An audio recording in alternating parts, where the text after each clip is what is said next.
Tu navigues sur Google Earth pour trouver le lieu de vacances idéal quand soudain tu tombes sur quelque chose d'assez inhabituel. C'est à la fois un désert, un océan, une forêt et un lac. Le lac Redba au Sénégal a acquis sa couleur rose grâce aux algues qui produisent un pigment rouge absorbant la lumière du soleil. Des plages blanches et des dunes de sable séparent le lac de l'océan Atlantique. Le meilleur moment pour le voir est de novembre à juin, pendant la saison sèche où il est le plus lumineux. Environ 3000 personnes travaillent au lac tous les jours, collectant le sel dont il est rempli. À cause de cela, les poissons qui vivent ici sont 4 fois plus petits que ceux d'un environnement normal. Le lac est aussi célèbre parce que le Paris-Dakar y avait autrefois établi sa ligne d'arrivée. Tu attrapes un soda et t'éloignes sans le vouloir de ta nouvelle destination préférée. 2 minutes de défilement plus tard, tu réalises que tu as découvert le rêve absolu de tout introverti. L'île de Tristan da Cunha est un volcan actif sur lequel se trouve l'établissement permanent le plus isolé au monde. Il abrite environ 250 personnes et leurs voisins les plus proches sont à 2900 km. La seule façon de s'y rendre est par bateau, et c'est un voyage de 6 jours depuis le Cap. Il faut une autorisation spéciale pour mettre le pied sur l'île et les ventes de billets sont très limitées. Revenons à la civilisation, ou presque. Le désert d'Atacama au Chili a l'air d'un endroit plutôt vide, si ce n'est... S'agit-il d'une main géante ? Cette œuvre d'art réalisée par un artiste local est à peu près aussi haute qu'un poteau téléphonique. Ils doivent effacer les mots et les phrases laissés sur la main par des vandales, qui viennent jusqu'ici malgré l'isolement de la sculpture. Nous avons encore beaucoup d'endroits à visiter, alors passons à... Waouh !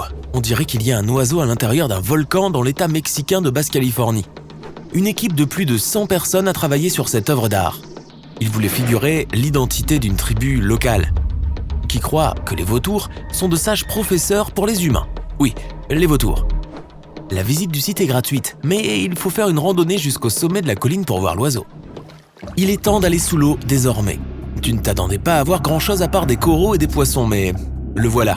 Le musée d'art sous-marin de Cancun compte au total 500 sculptures, réparties dans 3 galeries distinctes. La plupart d'entre elles ont été conçues par un sculpteur britannique. L'idée du musée est de sauver les récifs coralliens voisins en offrant aux plongeurs une destination alternative originale. Sortons de l'eau un instant. Et replongeons ici. On dirait que des chercheurs travaillent et vivent à 19 mètres sous la surface. C'est l'Aquarius Habitat des Florida Keys, un laboratoire scientifique sous-marin. Les scientifiques, surnommés aquanautes, peuvent rester ici jusqu'à 10 jours d'affilée pour leur mission de recherche. Et ceci ressemble à une tête de Mickey géante.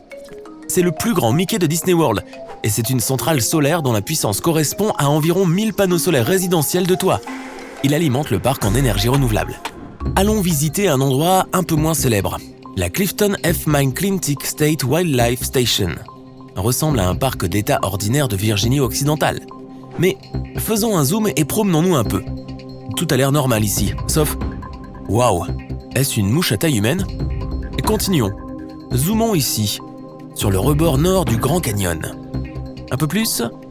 On dirait un motif à pois près du volcan aux cônes de cendres appelé le trône de Vulcain. Le désert autour du canyon abrite de nombreuses fourmis rouges moissonneuses. Ce que tu vois ici, ce sont leurs monticules de nidification entourés de terrains dénudés. Les scientifiques appellent cela le Las Vegas des fourmis. De l'autre côté de l'Atlantique, en Angleterre, il y a un dinosaure qui se promène nonchalamment dans les rues de New York-on-Trent. Ce doit être le seul T-Rex encore en vie. Déplaçons-nous un peu et c'est encore un dinosaure, dans l'eau cette fois. Regardons de plus près. Il s'avère que ce n'est pas un dinosaure mais un squelette de serpent géant au bord de la Loire, en France. Il a l'air différent d'un jour à l'autre, selon les conditions météorologiques et le niveau des marées. Et non, les vrais serpents n'ont pas de squelette comme celui-ci. C'est ainsi que l'artiste chinois qui l'a créé a voulu représenter le serpent. Repartons en Afrique. Qu'est-ce que cette spirale géante sur le sol? Serait-ce un message secret ou peut-être un portail? Les anciens Égyptiens l'ont probablement laissé il y a des siècles. En fait, il s'agit d'une installation artistique appelée « Le souffle du désert » datant de 2007. L'œuvre d'art couvre 93 000 m². L'idée était de célébrer le désert comme un état d'esprit. Au large des côtes du Soudan se trouve l'une des plus grandes épaves de bateaux que tu puisses trouver sur Google Earth. C'est un cargo bolivien qui a coulé en 2003. Allons plus à l'est. Il y a environ 260 mystérieux triangles de pierre en Arabie Saoudite. Ils pointent vers une sorte de cible également faite de pierre. Si tu te déplaces un peu plus loin, tu peux aussi remarquer les portes du désert avec 2 murs épais. Le but de ces portes est encore un mystère. Que sont ces énormes et étranges roues sur le sol? Celles de Jordanie sont toutes de conceptions différentes. Certaines d'entre elles ont des rayons positionnés de manière à s'aligner avec le lever du soleil lors du solstice d'hiver. Les scientifiques pensent que les roues du désert noir ont été construites il y a environ 8500 ans. En survolant le Kerala, en Inde, tu ne peux pas manquer un énorme vautour. C'est la plus grande sculpture d'oiseau au monde, aussi haute que la longueur d'une piste de bowling. Et aussi longue que la hauteur de la tour de Pise. Le nom de l'oiseau est Jatayu et il symbolise la protection des femmes, leur honneur et leur sécurité. Endroit suivant, faisons un zoom dessus. Cette île minuscule se trouve dans un lac de cratère sur une île appelée Volcano Island sur le lac Taal, sur l'île de Luzon, aux Philippines. Il existe une autre île sur un lac, sur une île sur un lac, sur une île, dans le territoire du Nunavut, au Canada, qui serait la plus grande du monde. Aucun humain n'y a mis les pieds. Et elle n'a même pas de nom. Elle a été découverte par des fans de Google Earth. Le continent le plus froid, le plus sec et le plus venteux, l'Antarctique, doit aussi cacher quelques mystères. Comme cette adorable créature au large de la station Zuccalli. Pourrait-il s'agir d'un mégalodon géant éteint? C'était le plus grand poisson qui ait jamais vécu, environ 3 fois plus grand que les plus grands requins de l'océan actuel. Les scientifiques en ont trouvé des fossiles au large des côtes de tous les continents, sauf l'Antarctique, alors cela pourrait être une découverte révolutionnaire s'il s'avère que c'est un vrai. On dirait qu'il y a un autre monstre marin au nord de l'Antarctique.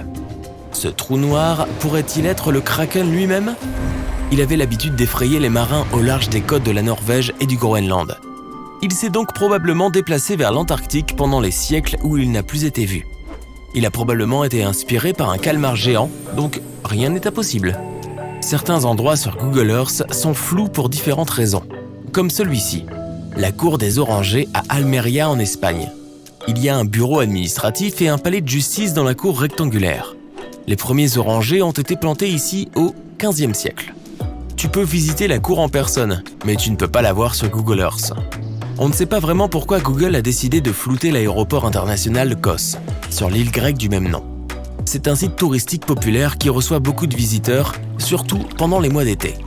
La moitié de l'île de Moruroa, en Polynésie française, est nette, tandis que l'autre moitié est floue. Tu ne peux de toute façon pas visiter l'une ou l'autre des zones, car c'était autrefois un site d'essai nucléaire. Sandy Island, au large de la côte australienne, est floutée sur Google Maps depuis 2012. Elle a été découverte par le capitaine James Cook à la fin des années 1700 et a pu être vue sur les cartes pendant 200 ans. Puis, des scientifiques australiens ont entrepris un voyage pour la trouver, mais ils n'ont vu que de l'eau au lieu d'une île de la taille de Manhattan. Ce devait être une erreur des cartographes qui l'avaient d'abord mise sur la carte. Oups!